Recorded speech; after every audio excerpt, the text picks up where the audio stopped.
attendance today. Some great members of the legislature, very important group of legislators here. See a number of members of the Appropriations Committee, which is fantastic because they actually control the purse strings. We are also very excited about our next meeting, and I just want to begin by telling you that we expect to have author Susan Crawford with us, author of the book Fiber, which is just chock full of incredible inspirational stories about places around the country that have really taken their connectivity destiny into their own hands and done some very cool things. So we want you to make sure to pencil in May 19th, or 2 weeks from tonight, and hold that date because you will not want to miss Susan Crawford. And with that said, we'll just jump right into tonight's meeting. Oh, actually, there is one other preliminary. We want to make sure that you have the feedback link to give us feedback. That'll be posted in the chat if it's not already. Thank you, Japheth. And we have, I think, all returning members here. But if you are new to the caucus, please do just put your name in the chat and say hi, maybe say what brings you here. We're so grateful always to have new members of this caucus. So welcome if you are new. And next, I just want to kind of put you on notice that we're going to be hearing from three very important and exciting guests: Evan Feinman, Virginia Office of Broadband Policy; Russ Elliott from the Washington State Office of Broadband; and Teresa Ferguson from Colorado Broadband Office. That's really the heart of today. We're going to be hearing from each of them for 5 minutes or so, and then we'll have time for a Q&A discussion. So you'll get to ask your questions. And this comes at a really important time where we're trying to figure out how to spend some significant money. So their stories, success stories, and insights will be super helpful to us. We'll talk, just touch briefly on some bills, and that's it for tonight. So I'm going to hand it over now to Japheth and Tracy to just update us on the Caucus Corner. Thank you, Rep. Berry. As hopefully all of you know, we've got a lovely new corner of our main broadband coalition website, the Caucus Corner, continuing to add content to that every other week as each of these caucus meetings happen. And we are continuing to update, thank you, Clara, the attendance by district. So the map actually shows who's been attending more often than not, so that other Mainers can see if their representatives and senators are dropping by more often than others. But more importantly, you can view recordings, which I think is why we mentioned this at the top of the meeting. Want to make sure that you all know that these are being recorded and posted on the Caucus Corner website webpage, so that you can view them if you have to bow out early. But more importantly, if you can't get here, you can at least at your own pace get through the meeting and hear about what's being updated for that particular caucus meeting. So be sure to check that out if you have not already, and feel free to share it with constituents or friends or whoever that might find it interesting. That's pretty much all I had. I'm not sure if Tracy, you had other things you wanted to mention. I just want to remind anybody that if you want some free publicity, we would love to have guest bloggers that we can share your blog on the NBC. And also, if you would like to do, there's 5 questions I think we have that you can record on your cell phone, a recording of what broadband means to you, essentially, and we'll share it out from the website so that your constituents can see it. And that's it for me. Excellent. Thank you both. Senator Bennett. Thank you very much, Representative Berry. Great to see all of you. We're going to keep this part of our usual agenda short and sweet today. This is the current legislation discussion. there are two bills that we want to talk about, and maybe others have other ones they want to mention. I'll turn first to you, Seth, to talk about LD 1432. Great. So LD 1432 is one of a couple bills that were presented. Rick, was that just last Tuesday? I feel like it was. Oh my God, it's hard to believe. Yeah, it was. Yeah, I feel like it was a month ago. But you know, Rick and I had this wonderful press conference with the governor last Monday, and then the day after that, he presented his bill. I presented mine. Mine is smaller, but I'm excited about it because it really deals with the question of can we get some ultra high speed internet going in communities that are willing to, shoulder, invest a little more, put a little more into it. And communities have money right now, right? They've got, federal money as well. Counties are also getting federal money. So that's a good starting point right there. And do gigabit symmetrical service, like Chattanooga has done and other places around the country. And by the way, some places in Maine, we heard from the Down East Broadband Utility in Baileyville and Calais. My God, if you can do it in Baileyville and Calais, you can do it anywhere in Maine, right? Katahdin, the Katahdin region is doing it. So we know there's interest in the mid-coast in doing something like this. My bill will help to make that possible. Make it one of the things that Connect Maine can, in fact, help with, because right now they effectively, they kind of can, but it's very hard. And it's not just about the money, it's about having the right structure. And so I think a lot of what we're going to be doing in our committee is going to be structure. And that's a good segue to Rick's, much bigger bill, which was presented that same day. Great public hearing. The governor herself came and testified in support of Rick's bill. Man. Yeah, so that was pretty cool. All right, Rick. No, it was great. It was great. Yeah. I mean, this tells you how bipartisan this issue is. And I might even say finally, because I think there's always these tensions underlying, this overall polarization in our politics that underlies everything. And I think people across this state, the more developed areas, the rural areas, they know this is a common need. They know that the moment is now. We're getting $128 million from the American Rescue Plan Act.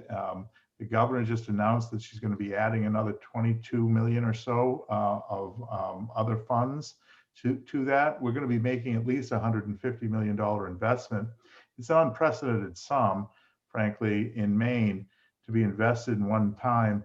And I have this bill in LD 1484, which was designed to actually create the capacity for us to spend that money well, to spend it swiftly, smartly, and in the public interest, and to spend it strategically so that we can actually provide high-speed, reliable broadband to every corner of Maine and do it in the near term. This money is going to be a juice, but we also needed an authority, a properly organized authority. We have a Connect Maine authority, which does great work, but it's small and it's focused on helping communities and neighborhoods build out broadband. And now this new authority is going to be much more strategic. It's going to have the full suite of tools. It's going to have an independent governance structure. It's going to have the capacity for bonding, for owning real estate and real property, so that it can actually build middle mile where necessary.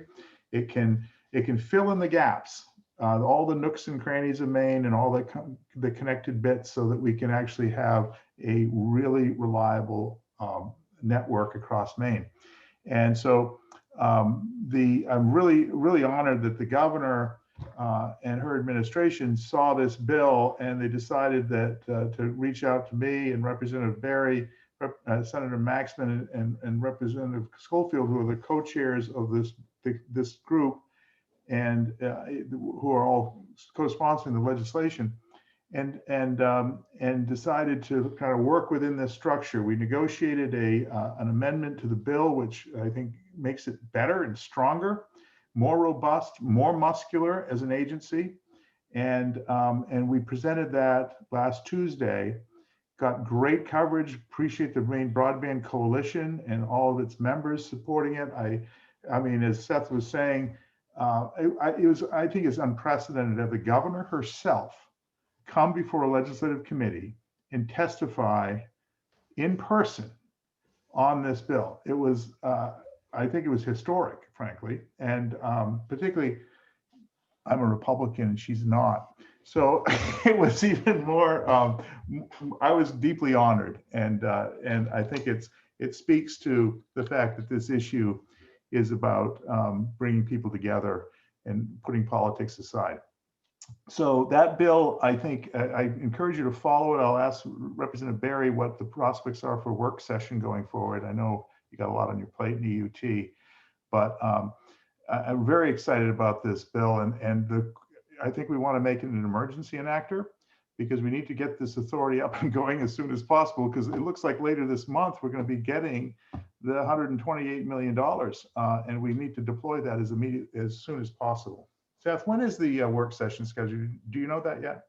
It has not yet been scheduled, and I think what we're waiting for, Senator Bennett, and we can't wait too long, is for you and Commissioner to work out a little more of the details and get back to us. I know there are folks who are interested in giving input. I believe the Connect Maine Authority Board is giving input, and others as well. So we are we're sticking all of them on you and on Commissioner Johnson. And then once you all figure it out, you come to us with everything all tied up with a bow, okay, and we vote for it.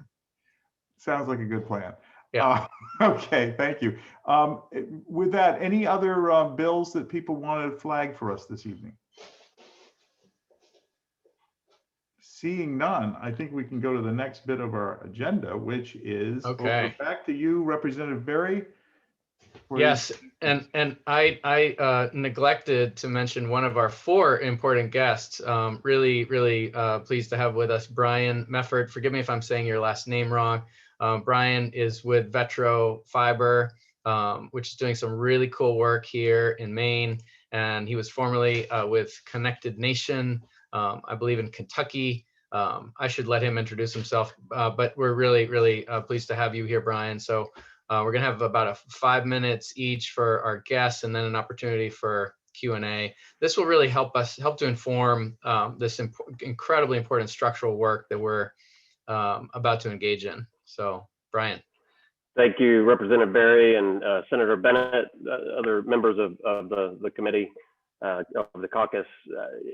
The only other thing, Representative, I'll mention about my background is I did start the company called Connected Nation, and that allowed us to work in state broadband offices around the country, and with some work with the Gates Foundation we were working in 30 some odd states. And that was in part during the Obama stimulus, which really allowed sort of a preview of the work that's at hand now.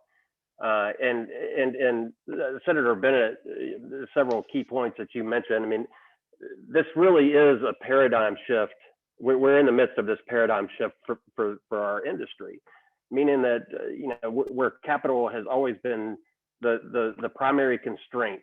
As we move beyond a capital constrained environment, where as state leaders we had to decide, we all had to decide together how to divvy up just a sort of ridiculously small pie among seemingly countless projects. The psychology that happens there, the calculus that happens in that environment is just completely different than now, as the senator was saying, with that constraint anticipated to be gone largely through a number of measures. We get to just be more pragmatic, more strategic, more intelligent about where this money should go, and think about it differently, right? To think about not how can we just barely fund a few projects, how can we fund the right projects, the projects that are the game changers for our economies, for our states. And so in order to do that, we just need to then bring all the right tools that we possibly can. We close gaps statewide through a series of informed decisions about investments in projects by projects by projects, all which are sort of contingent on or bounded by certain geographies, right? So if you think about it, these decisions start at the point level, the household level, the business level, where we then begin asking a series of questions. I've made notes here about, where are the unserved? What is the topography of the area? What are the demographics of the area? Are we talking about building out a network where sustainability is going to be contingent on supporting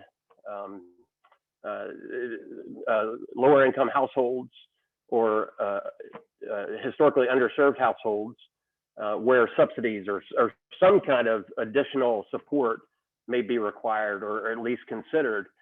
And so these are geographically bound decisions that are made sort of area by area across our states. So what I'll close with is to say this.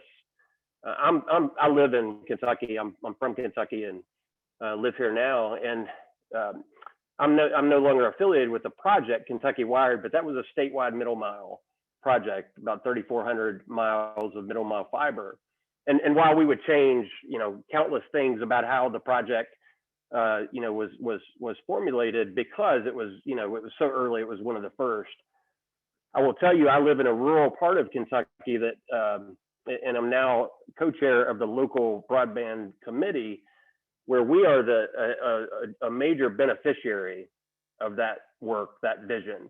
We have electric co-ops that are coming together to build out into rural parts of the state, because they are able to tap into and make the economics work, tap into that middle mile network and make the economics work, because the state initially provided that investment in the middle mile. So that's just one example of projects where the state then is the impetus, provides the investment impetus for many others to come along behind. But I'll stop there, eager to hear other panelists' remarks and to answer any questions at the end. Whoop, I was muted. Thank you so much, Brian. That was great. And please do drop your questions in the chat. We'll get to as many as possible. And moving right along, we'll hear next from Evan Feinman from the Virginia Office of Broadband Policy. Evan, thanks for joining us. Thank you very much, Representative Berry. It's a pleasure to be here. I really appreciate y'all taking time out of your legislative session to have us here. I wish I could join you in person in Augusta for whatever it may be worth. I have a tiny amount of Maine bona fides. I have taken a long weekend at Moosehead Lake. So I've been in state at least that once. Just like Henry David Thoreau. Precisely. Yeah. That I am so frequently compared to Thoreau. No, it's a real pleasure. I do two things for the governor. I do whatever the governor tells me to do, but I mostly do two things for the governor. I run an economic development agency focused on a region of the Commonwealth, and then I am his chief broadband advisor. The governor created this office in 2018 and set the goal of universal broadband coverage no later than 2028. At the time, we were primarily talking about infrastructure access. We have since broadened our mission to include both infrastructure access and affordability. It was my role to scope the problem, develop a plan to solve it, and implement that plan. At the time, after scoping it, we determined that we had a little over 500,000 homes and businesses scattered across Virginia without access to a reliable broadband connection. We're about to release a report as soon as the communications office decides to do so that shows about 233,500 homes and businesses remaining. So we're pretty proud of that. We've cut more than half of the problem down during the last about 2.5 years. Senator Bennett's correct. This is not a partisan issue. This is one that both Democratic and Republican legislative majorities in Virginia have worked on. We encourage our sister states to keep it similarly nonpartisan. We know this is an economic necessity for the communities that don't have access to broadband. For folks who represent regions that don't have access to broadband infrastructure, it's a constituent demand. But most of all, this is a moral and ethical imperative. The harms that accrue to populations that don't have access to reliable broadband connection are felt deeply, but accrue most deeply to the most vulnerable members of that population. You look at elderly citizens who are not able to age in place and instead need to leave their homes. You look at people in mental or physical health crisis who are not able to avail themselves of telehealth. You look at children whose post-secondary outcomes, even when you do good scholarship and back out affluence of the parents and quality of the local school system, their post-secondary outcomes are worse when they don't have access to a reliable broadband connection. So this is something that we really need to get serious about. And in fact, particularly post recent federal action, though we wait with bated breath to see what the federal guidelines will actually let us do with these dollars. Even after that action, it is now within the capacity of every part of the nation to solve this problem. Failure to solve it is a choice or a mistake. There is no other excuse. It is not a problem that does not bear solution. Recognizing that there's a pretty limited amount of time, I'm just going to talk really briefly about what we do. We work with the governor within the executive branch and the legislature when we need to go beyond the executive branch to make policy changes. There's one I'll highlight in a bit. The second is that we've stood up a large internal team that supports local and regional planning efforts and acts as trusted advisors within government to local governments and accumulations of local governments, so that they're not relying on a third-party consultant or an ISP to tell them what's so, what's not so, what they need and what they don't need. And then finally, we make grants, and we make those grants to solve the fundamental math problem, which is that here in Virginia, a mile of broadband infrastructure costs the same amount in densely populated Arlington as it does in sparsely populated Allegheny. You simply can't get enough revenue to justify the expenditure without buying down some of the cost of that deployment. And so we do that. We have been doing about 50 million state dollars a year last year, and we'll do that again this year. We are also looking forward to the federal dollars that we're going to get. We've got a lot of ground to cover, nearly as much as y'all, in fact. The one big policy thing that I would highlight is we passed a pretty complicated piece of legislation to pull our investor-owned utilities into our effort, and that has borne tremendous and pretty important fruit. They own the poles, and they're pretty good at stringing wires on poles. It's what they do most days.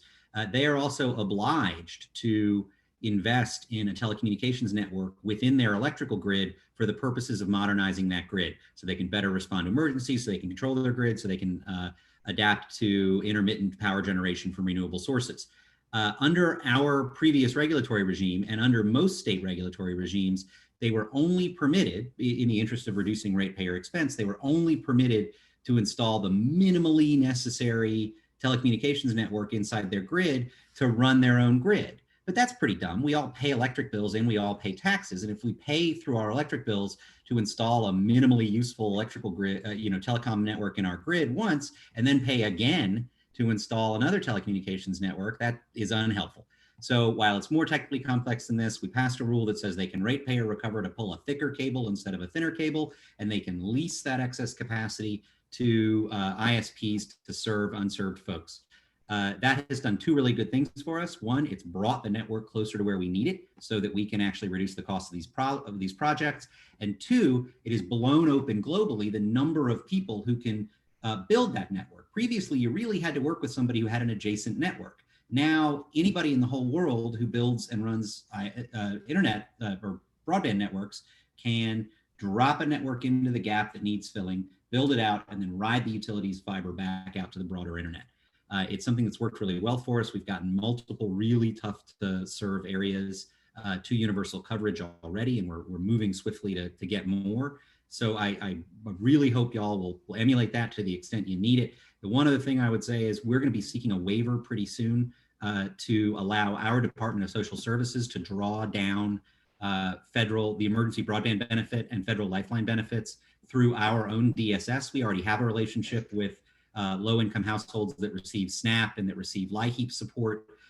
That will take the burden off of a low-income homeowner or household to know about their federal benefit, get it, and get it to the ISP on their behalf. And it will allow us to amalgamate that demand, and then we can go to the ISPs, and even if they don't offer service, a low cost plan at the rate that's being subsidized, we can say, what if there were a couple 100,000 customers that you knew were going to pay you because DSS will pay you? And we believe that we'll be able to serve a ton of low income Virginians with that policy change, provided we're able to get the feds to give us a waiver. Thank you very much, and I look forward to the Q&A. Fantastic. Thank you so much, Evan. Really exciting. I'm sure folks will have questions for you. And up next is Russ Elliott from the Washington State Office of Broadband. Thanks for coming to us all the way from Washington. Hey, Representative Berry, thank you very much. And good people of Maine, good to be here. So you know, I'm actually coming to you from the Sea of Cortez right now. I'm down in the Baja. So I'm cheating right now. And my view is quite spectacular. I'm looking at right now. But very nice. So anyway, I just appreciate you having to come and share. And you know, listen, I think the best thing we can do today in the short amount of time that we have is talk about a couple of things that need to be done and done right. We all know the problems, we know the issues, we know the challenges, not reiterate those. Let's go after it. Let's go chase this. We've got unprecedented money coming, right? So the state of Washington is going to go take that unprecedented money and do unprecedented things with it, right? We're going to start to look around. As a matter of fact, I just was allocated $411 million. So we'll be doing something with that money. But it all came because, you know, I was brought here about a year and a half ago, came out of Wyoming where I stood at the office there, came here, immediately know what gets measured gets done. That's my shtick, that's what I do. And so I had to go out and start to really identify where things were. Federal data is bad, we know that, not gonna reiterate that problem, so we just went out and solved it. We went out and built our own map, and we've got a map that allows us to talk more intelligently. We've got a map that empowers the communities. And by the way, you've got one of the best people in the world on your team up there in Peggy. She's a superstar, you know, so you guys know what's going on and what's happening up there. But you know, so what we did is we really started to define a problem. And then we gave the communities a lot more tools to be empowered in these conversations. We've removed the barriers. That's the one thing we've done. Broadband's a community up discussion. It's no longer a provider down discussion. So what we do is we go out and we empower our communities. We give broadband action teams, which are our local communities. We empower them by giving them data. We give them, information that's verified. We give them technical assistance. We give them grant writing assistance, and we also get them matching funds. So what we're trying to do is remove all these barriers. You know, that's what we're doing up here. And I think we're the dog that caught the bus in that now we're going to see these funds come, and we're setting ourselves up for success because we now can identify exactly where these challenges are. And through that, we will have shovel-ready projects to put these funds towards, you know, and that's exciting for us. And we're reimagining how we're going to do this. And you're right. You know, one of the things I think that we need to take away from today is, well, there's a couple things. And 5 minutes is way too short for me because I ramble. I talk. But I'm going to tell you right now, two things. One is set yourself some goals and set them high. Let's not screw around anymore because we've done this for far too long where we're funding things that are out of date at the end of the funding cycle. So let's not do that. Second, the money that you all are talking about that we're blessed to have right now is not ours. We're borrowing against our my 5-year-old's future, 6 today. And so in doing that, oh, geez, sorry. Back up. So anyway, we're borrowing against his future with all those funds right now. And so it's incumbent on us to ensure that we're building future-proof scalable infrastructure that will be here when he's paying for it and he's going to be able to use. So if we don't do that, I'm with Brian, if we don't do that, and Evan, I think said it too, it's our fault. We're at fault. There's no excuses. And right now, given the funds that are coming down, where we're at, there are no excuses. We've set the standard here. By 2028, we want to have 150 symmetrical. We are talking about symmetry of service. I think that's very important. It really pushes a type of technology. We need to be agnostic on some of those areas where it's, you know, where there's some cost challenges. But I think we got to reimagine too, because we've got more money than we've ever known what to do with, and now it's a matter of doing that and doing the right thing with those funds. So again, you know, I just, you know, one of the compelling things that came out of our session here was, one, the money. Two, we've opened up our public infrastructure to retail services as well now. So we're allowing we've got PUDs, which are basically rural electric cooperatives, and we're allowing those PUDs to play in the retail space. And I don't think you're going to see them get in retail as much. As what that'll do is it'll open the doors for them to go chase some of that federal money, if it's RDOF or some other funds down the road, because they were unable to get to those funds before. So you'll see that. Obviously, big focus right now on equity and inclusion, right? It's the 800-pound gorilla that showed its head because of COVID. And so affordability is a big deal. EBB is a great program coming from the Fed. I hope they consider doing that into perpetuity, so we don't, as states, have to pick up that bill, because we'll end up having to come back. We tried to do it in our legislative session this time, and I think, you know, it would be nice to see that as more of a federal focus. But that's kind of what we do here. Again, you know, we set high standards, and we're going to go chase those high, those high standards and put some infrastructure in the ground. So anyway, I'll look forward to sharing more. Like I said, I could talk forever, but I'm gonna shut up. Thank you. Wow, Russ. Well, thank you for joining us from Sea of Cortez. I'm really jealous, and I hope you have a pina colada and a ceviche de mariscos for me, because you're in the right place. We're going to go on to Teresa Ferguson from the Colorado Broadband Office, and then we'll go to Q&A. Teresa, hello, thanks so much. Well, hello, Representative Berry. Thank you for having me. I would order a Paloma. That is my favorite. Nice. So Russ, could you get me one of those? I don't have the Sea of Cortez to look at today, gentlemen. I'm looking at a cloudy day in Colorado, but I'm very happy to be with men and women of Maine, because I have an affinity for that state, a long history with it, and some bucket list items that I need to check off by getting up there. And I can't agree with Russ more. You have a rock star in Peggy. Peggy has been one of the brain trust of the State Broadband Leadership Network, and we are all very much in her debt in creating new ideas and ways to approach things. But to talk about Colorado, so I'm Teresa Ferguson. I am the Director of Federal Broadband Engagement for the Colorado Broadband Office. Now that's a mouthful, but basically what it is they brought me in to chase the car and try to catch federal funding. So as Russ put it, my job is to go out and basically bird dog federal broadband funding and to demystify, educate, and engage our internet service providers and communities to apply for those federal funding programs. So I began that journey in April of 2019, and it has been a whirlwind. So, but the Broadband Office itself has a really interesting history that I want to offer to you, because I think it can provide you insights on how a program, the essential elements of a program. So for example, the state of Colorado began in 2009 with ERA funding. I think it was Brian mentioned ERA funding in his opening remarks. We got $2 million in the state of Colorado to do mapping. Broadband, where is broadband, where isn't? Well, back then there wasn't a lot of it. And so we kept that broadband mapping initiative alive since 2009. So when I joined the Broadband Office in 2019, we had an incredibly robust mapping, GIS mapping team. We also then joined the NTIA's National Broadband Availability Map. It's critical. If you don't know where broadband is and you don't know where broadband isn't, you can't direct precious resources. So if you are at all thinking about funding, please include something to support your state's endeavors in identifying good public public source data through speed test. Russ has got some great ideas of how they're integrating speed test data up in Washington State. It is just critical to get what the user is experiencing, not what the companies tell you they provide through their advertised rates of service. That consumer perspective is so critical.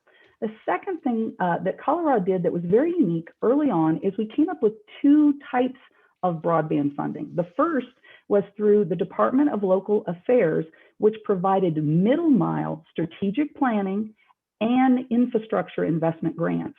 Now, it was only about $5 million a year, but it was a 50% match, and community governments could come together, create a P3 partnership, public-private partnership, and they could deploy middle mile infrastructure. Well, why is that important? Well, those of you who have been in this game for a little while, you understand you cannot have a healthy last mile, cost-effective connection to the home if you don't have cost-effective middle mile to get back to the internet points of peering to be able to provide a full connection to that home. So middle mile is one of our threat, our triple threats in the state of Colorado is funding that middle mile alternate geographic and price diverse route back to internet connectivity.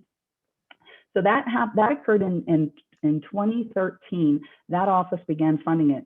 Over the past what is it, 11, 12 years or 10, 12 years now, we've funded over 40 million in broadband grants connecting Northwest Colorado in 13 regions, Southwest Colorado, 9 regions, and South Central Colorado, 9 regions.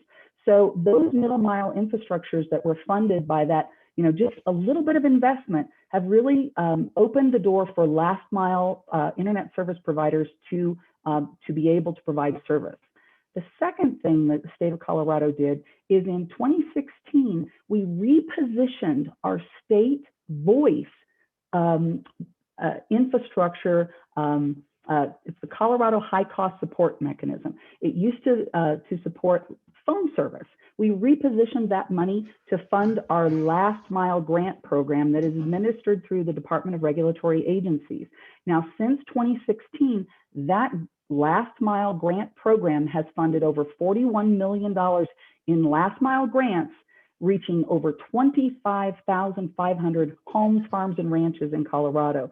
So those two pieces, middle mile and last mile, and then supplementing it with very targeted mapping information are absolutely critical. And we're looking today at legislation that's going through Colorado's legislature that would allow us to tie future grants to the grant recipient having to provide an income qualified tier of service in the area that they're seeking a grant for. I think this is an essential element that we must start thinking about, because as Peggy Schaefer always says, we've got to bring down the overall cost of broadband for everyone. We can't allow broadband costs to keep escalating. No one's going to be able to afford it. So I just wanted to hit those 3 things. You've got to look at, or 4 things. You've got to look at mapping. You've got to look at middle mile, diverse routing, and competition in that diverse routing. And you've got to look at that funding last mile so that you can get to those chronically unserved areas. And the 4th thing is to make sure that you're wrapping that all up in thinking about affordability as well. So I look forward to the questions as well. I hope I didn't run too far past my 5 minutes. That was great. Thank you all so much. What an amazing panel. And I'm sure folks have questions. If you haven't put them in the chat, you can raise your hand, but I'm going to turn it over to Japheth and Tracy to moderate the Q&A. All right. Thank you, everybody. We do have some questions that came in. I just got one that I'm going to ask live. This is from Nancy Smith, and she says, I'm interested in hearing more about the state agency community engagement. Is there a readiness evaluation to prioritize communities, assuming that demand exceeds the resources available? Just kind of curious if folks want to take a stab at that particular point, the state agency community engagement, and how do we sort of judge how ready and prioritize those communities, knowing that the demand far exceeds the resources?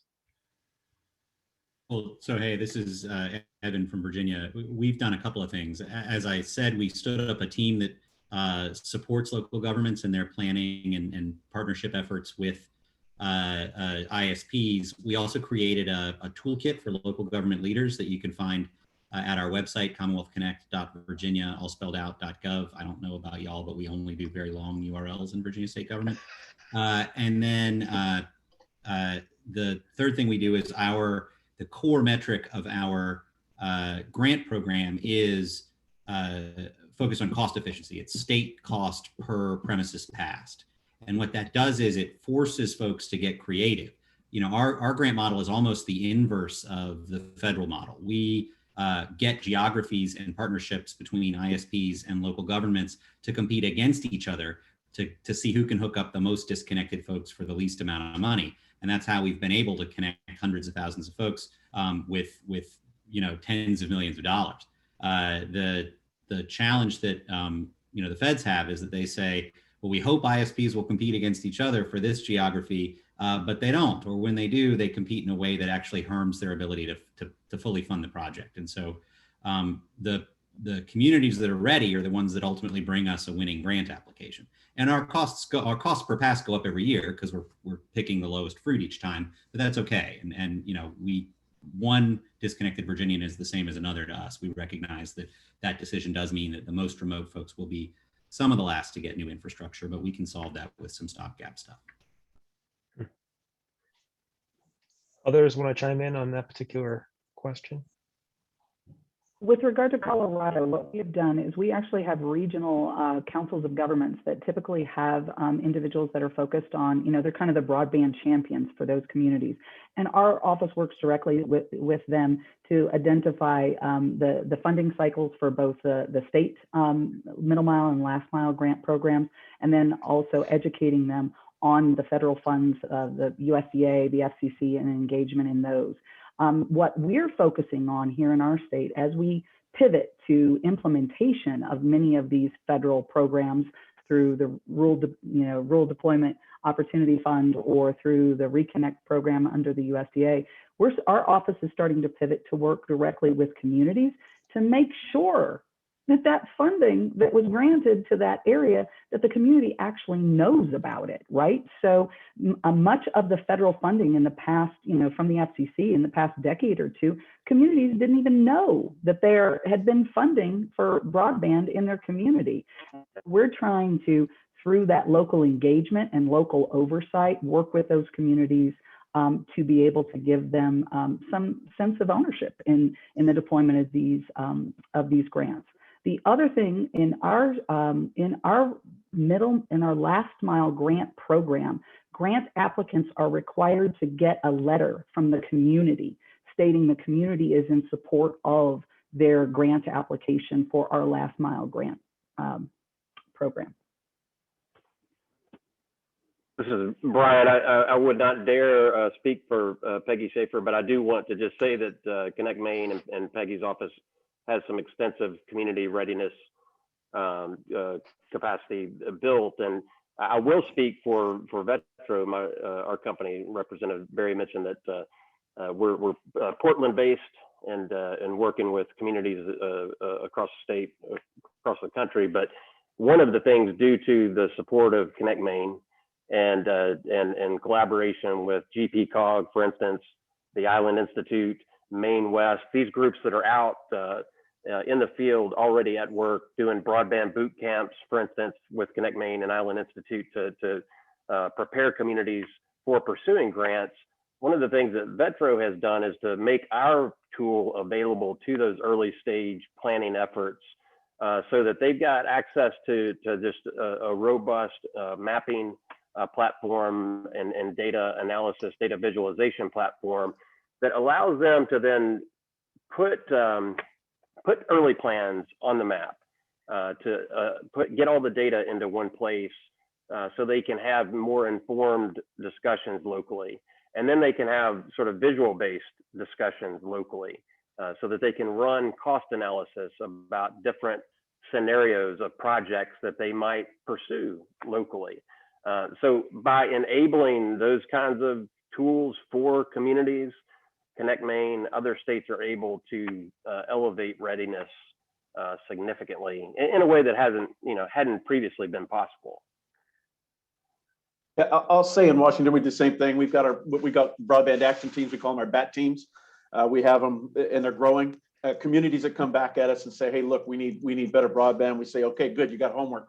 Organize and let's start talking. And then we give those communities the tools that they need. Just like Brian said, we offer up the mapping, we offer up all the data analysis, we offer up all the funding that's already happened in those areas. We offer up the areas that are going to be open for funds because they haven't been funded yet, right? We also offer up the data by county dashboards and community dashboards, tribal dashboards, to allow those folks to see who has won money in their regions and whether or not they're getting the infrastructure built that they're supposed to. So it's an accountability metric too, and it also empowers that community to help start to have those conversations more intelligently. So same thing here. I think we all have decided that it's a community up discussion, and what do you call it, a council of governors or a rural development opportunity, whatever. We're doing it from that community up, and it's where it's got to be. One last thing I want to hit on real quick: as states, we sit here now, and these states are getting very savvy. We're getting very good at this. We're getting very strong at this. We need to make certain that federal money gets down to this level so that we have the ability to continue to make intelligent investments with this money.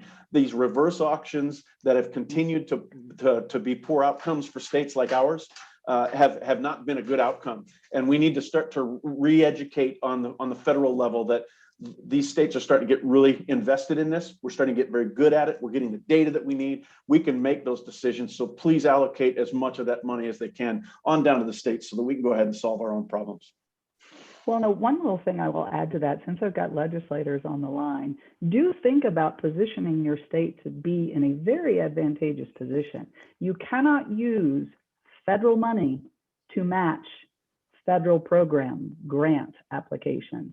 But if you set aside a little sweet honeypot of money that's available from state funds, then Peggy and Russ and I and everyone can turn around and incentivize our communities and our internet service providers to leverage that 25 cents of state money to get 75 cents of federal money.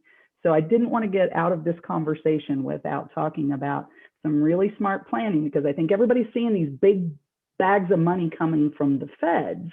The problem is, how does that get managed to advantage? Because every one of our states compete with each other to get this funding, quite frankly. So maybe I shouldn't have said that. I shouldn't have. No, we're very grateful you said that. And as Andrew just posted in the chat, we should have a broadband bond, which we do. Exactly the point, to help set aside some state money to make sure that we can match it with the federal programs and really make an impact. So thank you for speaking up on that. Rep Berry, you had a question about specifically about catering to and servicing rural areas, lower income areas. I thought maybe you can ask that yourself.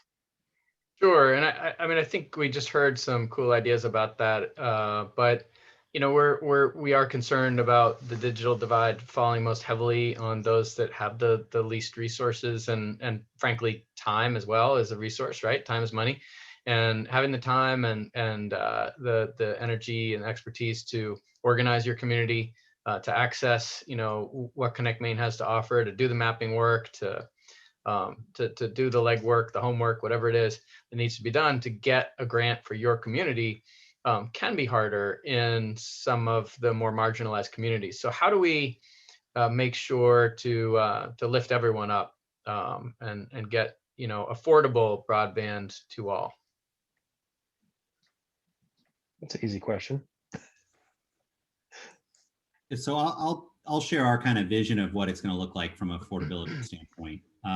We think of the affordability population as being divided into two groups. There's the folks for whom we had to economically incent building the single network that's ultimately going to get there. We got to find a way to subsidize their access to that network. And I talked a little bit about our Department of Social Services trying to pull together as many of those people as we can so that maybe we can entice their providers to offer low-cost service. We haven't been able to find a way constitutionally here to just mandate that they offer low-cost service. New York just did. And so, you know, that may be unique to their situation. We don't think we can do it that way. So we're all carrots and no sticks.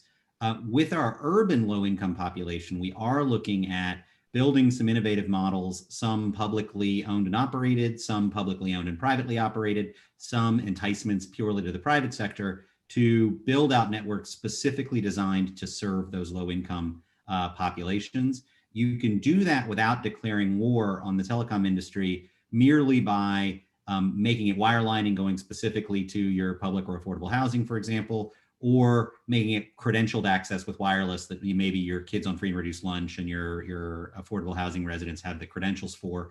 And then you can either let the locality pick up the tab for operating that annually, or you can have a board, you know, similar to a nonprofit board that seeks out the minimal number of commercial customers necessary to float its own boat.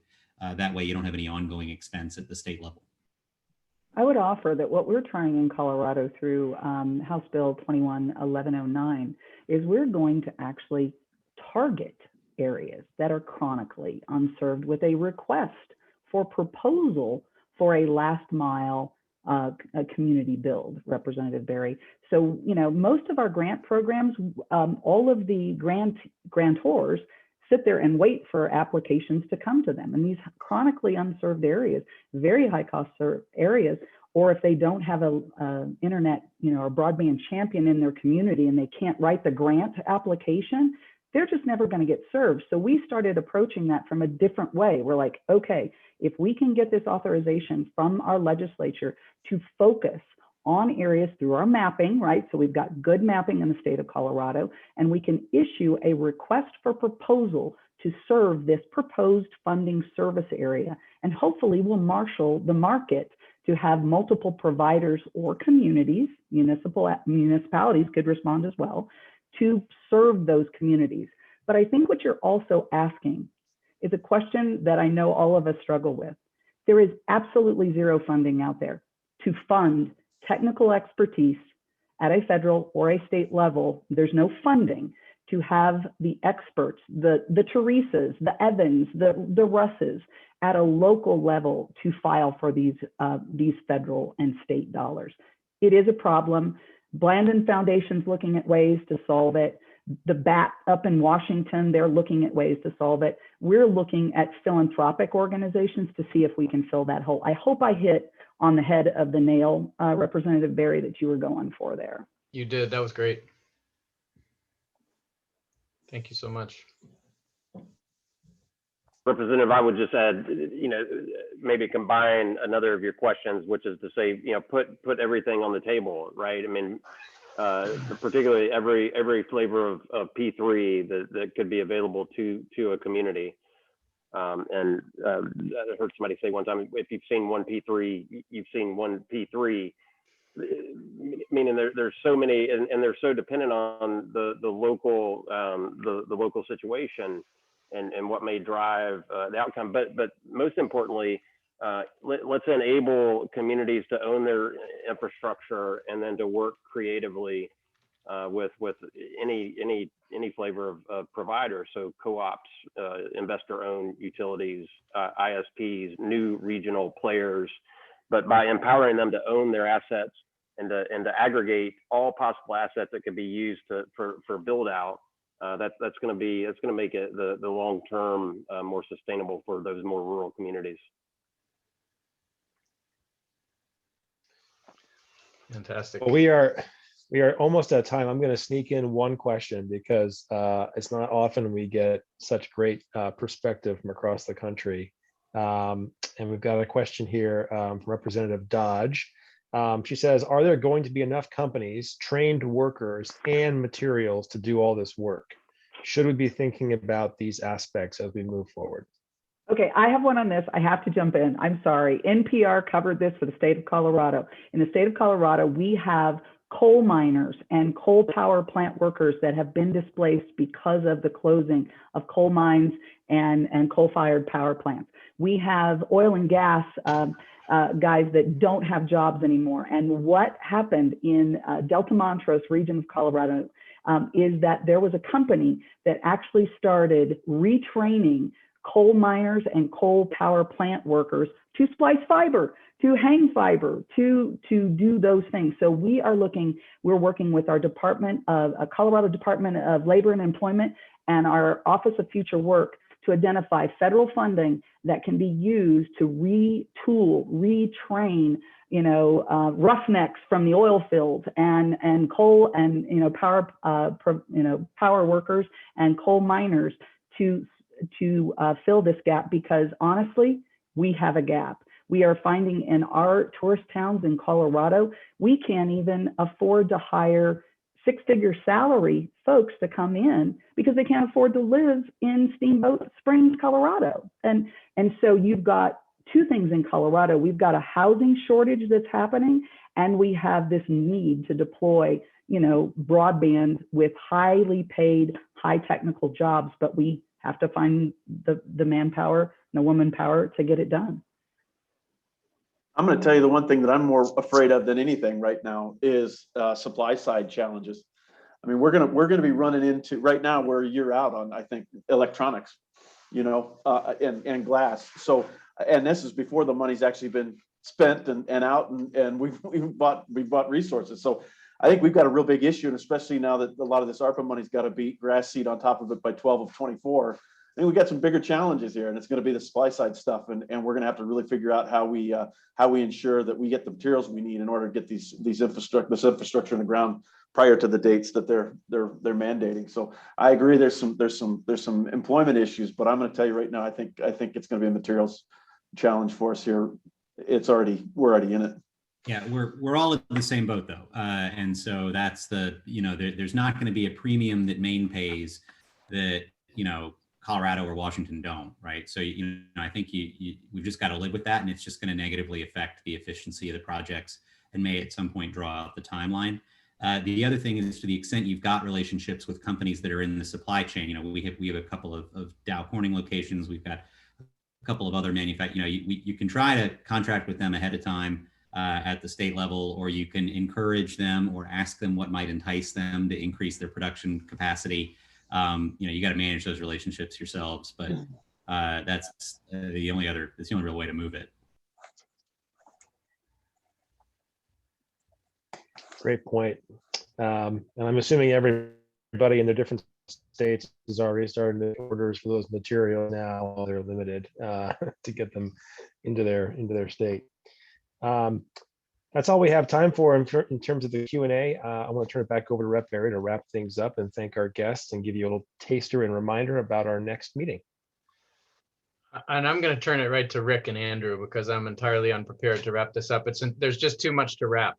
That was fantastic. Yeah, I don't think it needs a wrap, Representative Berry. I think that was it's the thing, res ipsa loquitur, right? The thing speaks for itself. Thank you so very much for your perspectives. It's so grounding for us as we embark on the continuation of our journey to get the insights that you provided us today. And I really, speaking for all of us, we're really grateful for your time out of your busy schedules, your holidays. Stay out of the sun there, Russ. And really thank you so very much. And just a quick reminder before I turn it over to Andrew for anything I've forgotten. Susan Crawford, May 19th. Here's the book. And it's well worth the read. Read it in advance. She'll do a virtual signing for you. I don't know if that's possible, but anyway, thank you all for coming. Andrew, what have I forgotten? I think that's pretty good. We're at 7 o'clock on the dot. Jay, excellent job tonight. Yeah, thank really you. Evan, Russ, Teresa, and Brian, once again, thank you for your time. Excellent dialogue. Thanks to all attendees. We'll see you on May 19th at 6 p.m. We'll be sending details soon. Jay's just posted a link to our feedback form. Everyone have a wonderful Cinco de Mayo. Yes, thank you all. Yeah. Good night, everybody. Thanks Thanks again, again. everyone. Take Good night. care. Good night.